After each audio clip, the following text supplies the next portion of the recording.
one of those. The knock on the door. "Come in," I said, and in came Nigel.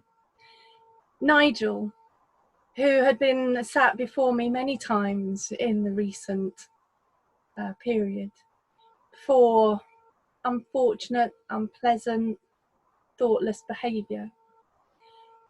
And this time he came in and he said, "What do you want this time?" And I said, "That's not a great way to start. How are you?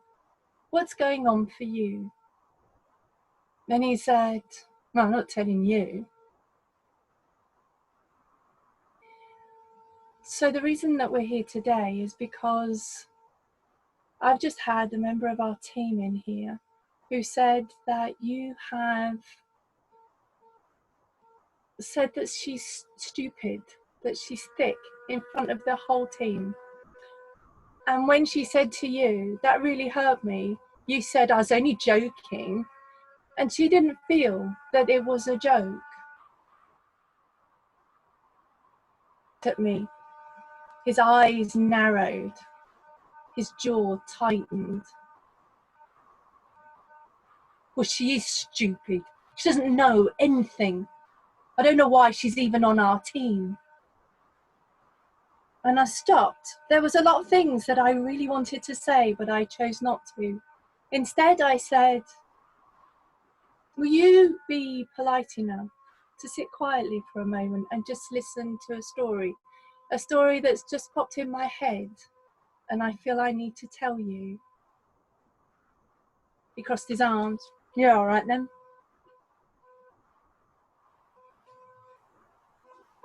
There was once a mother and a father, and they had a young son. And wherever they went, people would say, "Your little boy, he is so lovely. He's always smiling. He waves at us every time he sees us. Oh, you're so lucky." And they were. If there were things that needed to be done, he couldn't wait to go and do them. But he was young. And as life is so, small boys, they grow up. And one day, the father came home and he heard angry voices upstairs. "Why can't you just put your clothes away? I've washed them, I've ironed them, and all you had to do was put them in the cupboard and in the drawer. And look at them, all over the floor." And the son looked back and he said, "Yeah, I can do it later. It doesn't bother me they're on the floor. I don't know why you're making such a big fuss anyway." And with that, he stormed out into the bathroom and he slammed the door. And the mother came down. And the father said, "I don't know what to do." Later, when they were eating, the mother said, "Would you mind, son, just take the rubbish out for me while I do the washing up?" And the father said, "I've got some work to do. I'll probably be about an hour, but I'll see you later." And the father disappeared into his study. And the boy, he went upstairs and he played. And eventually he went to bed. And later, when the father came out of his study, he was the one that took the bin out. And as he threw that rubbish in the bin, he thought, "I don't like him. And I don't want to not like my son." An idea popped into his head. The very next day, he went down to the woodman and he said, "I need a big piece of wood, a high, tall, big bit of wood." And he gave him a post.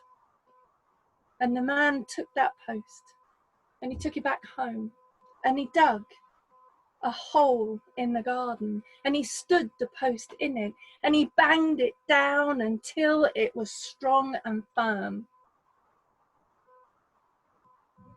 And then he went indoors. As he went indoors, he heard the mother say, "Why aren't you doing homework? Why are you playing a game?" And the boy said, "I'm only going to play it for a while. I'll do my homework in a minute. And the mother said, no, you do it now. If you leave it any longer, you won't do it. The boy threw his console thing onto the ground and he went upstairs. And he slammed his bedroom door, and the father turned back round and he went back in the garden. And he took from a box a long nail. And with the biggest hammer he could find, he nailed that nail into the post with a bang and a bang and a bang, all of his might and all of his weight, until that nail was embedded in the wood.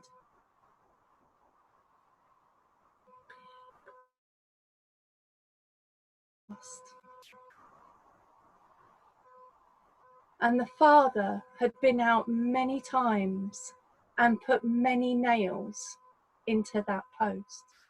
So one day the boy came out and he went, "What you doing out here?" And the father said, "Well, I'm putting a nail in this post." "Well, why? Why have you got all those nails?" And the father said, "Son, every time you do something thoughtless, unkind, or just cruel, I put a nail in this post." How stupid that is. And the boy went away.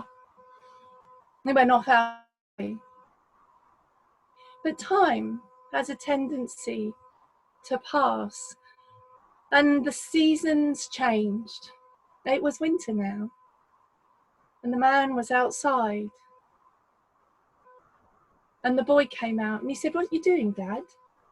And he said, "Well, son, I'm just pulling one of these nails out."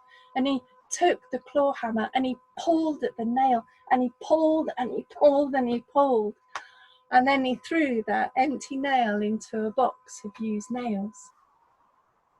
And the boy said, "Why'd you do that?" And he said, "Well, son, every time you do something kind, every time you do something thoughtful, I come out here and I remove one of those nails." And the boy went, "Oh, there's still a lot of nails there." "Yes, son, I know." Well, the winter went, the spring came, and it was summer. It was a lovely, warm, sunny day.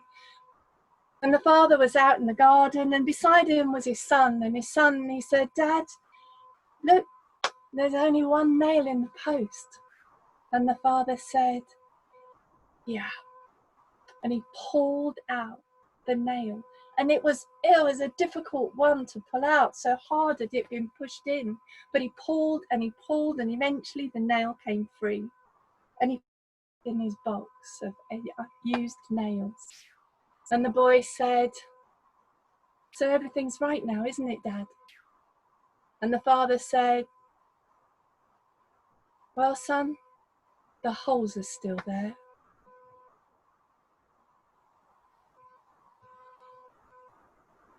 I looked at Nigel's face. The angry stance that he'd had at the beginning began to change. Tears rolled down his face. And soon he'd lost himself into crying, the sorts of tears that wrench themselves out of your body, and they heave and they take your breath away, and you can't stop.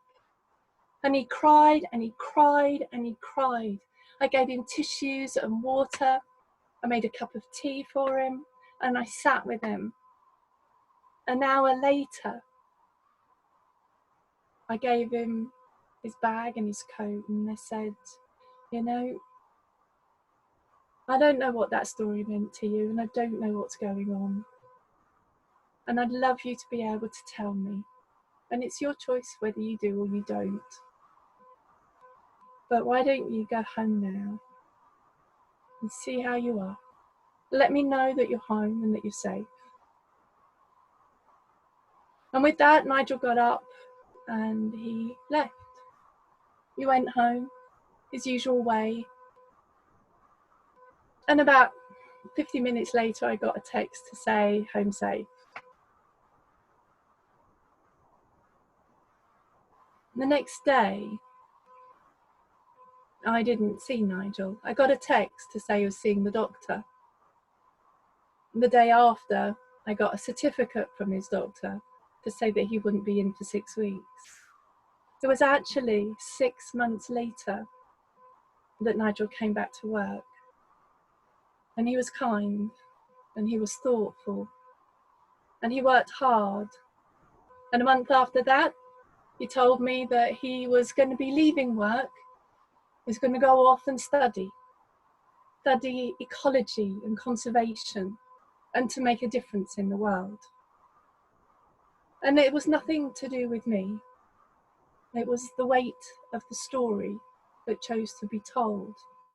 A moment that turned an angry, hurt man who had lost his way into a young, successful man with purpose.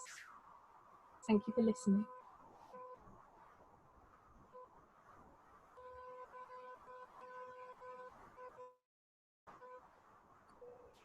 Very nice story, Belinda. Thank you. I like your expression, the weight of the story. I've also heard an expression that sometimes a story will do its work on a person. So we like to believe that when the student is ready, the teacher appears, and when the listener is ready, the right story appears, which the person will take to heart, and that the story can serve as a catalyst for the development and transformation of the person. It certainly felt like that day. Mm-hmm. Felt like it. I had no intention when he came in to tell him a story. It was the manner in which he was speaking, and I felt I needed to find something else, and that was what happened. Mm-hmm. And I did discover that there was an awful lot of very difficult things going on in his life, but he didn't feel that he was able to tell anybody about them. Not dissimilar to the story earlier of the boy who committed suicide accidentally in the end, but sometimes we're not our best friend. Mm-hmm. Okay, thank you very much. Zarin, you are there? Yeah, I'm there. And please